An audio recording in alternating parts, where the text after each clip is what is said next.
Okay, everybody, today we're going to be reviewing place value, and you are going to have a big ideas math practice with this. And I'm going to go through some of the problems with you, just to remind you, because we haven't learned about this since the beginning of the school year.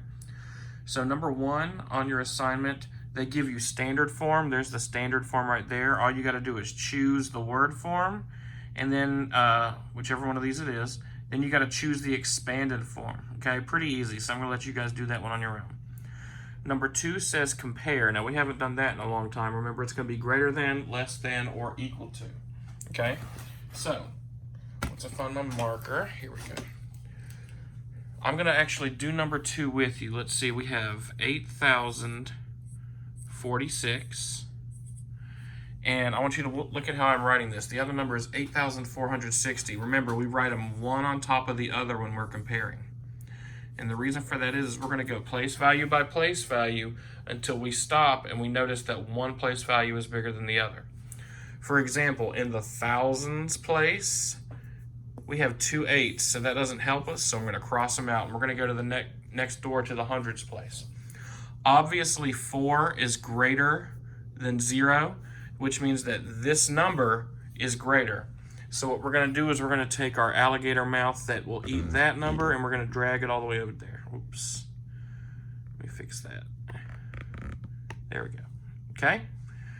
So that's your answer for number two. Got a lot of problems just like that, comparing. All you got to do is write them one on top of the other like that and go place value by place value.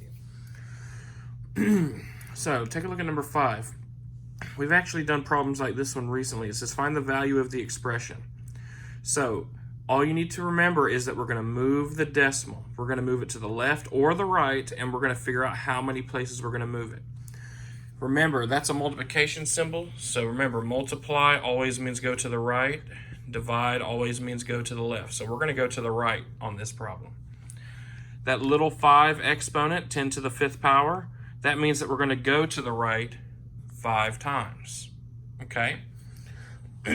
So, let's see here. I'm going to take, oops, I need to write the number 10. Okay? So I'm going to move my decimal 1, 2, 3, 4, 5 places to the right. I'm going to fill in zeros in the invisible spots. So 10 to the 5th power, that's what that equals, 10 to the 5th power. That actually equals 1 million. Okay? So now we need to do 6 times 1 million. Okay? So if you have 6 times 1, that's 6. If you have 6 times 10, that's 60. You see where I'm going with this? 6 times 1 million. 1 million is a 1 with 6 zeros. It's going to equal 6 million. Okay, so that was mental math. Okay?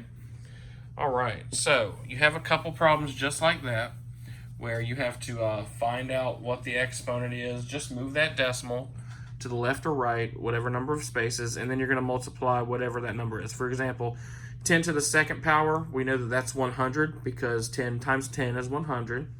And then so 100 times 7 would be 700. So I gave you the answer to number 6 as well. Okay?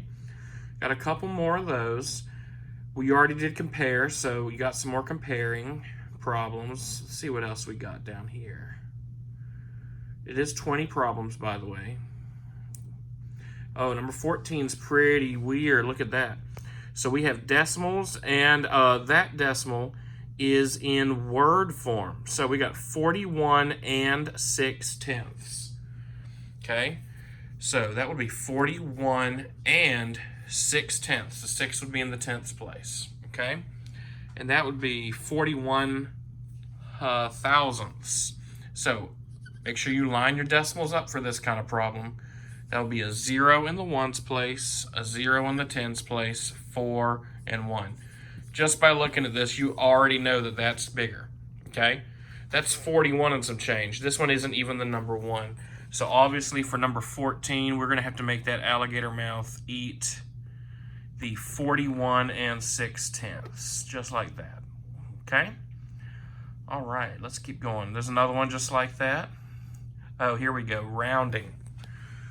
Okay, so it says round 2 and 619 thousandths to the nearest whole number. Remember, when it says to the nearest whole number, that means to the ones place. So we have 2 and 619 thousandths, and we're going to round to that place, okay? This number makes the decision.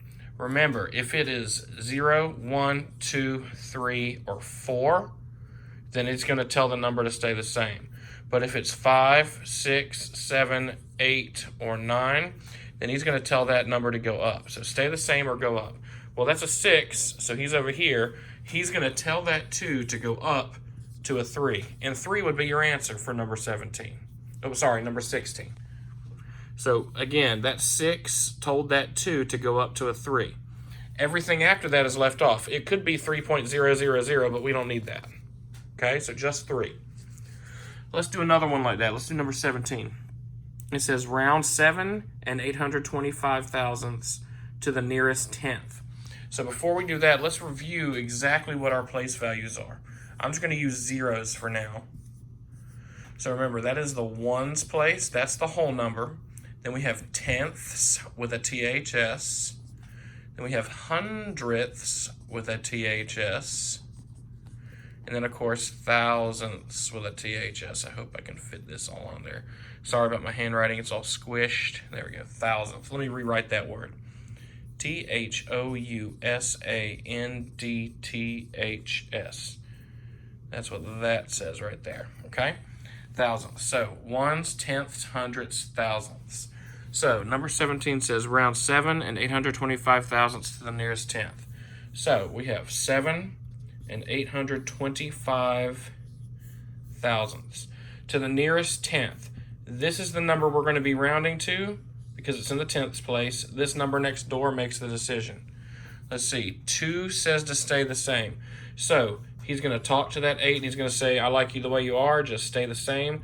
So we're just going to leave it 7 and 8 tenths. Because remember, once this number tells him what to do, this number and this number, they walk away, and it's just 7.8, 7 and 8 tenths, okay? And that looks like it's about it. We do have one last question on the bottom there. It says, explain what happens when you round 2 and 999 thousandths to the nearest tenth, okay? It's going to be a little weird. I want you to try that problem and then explain what happened.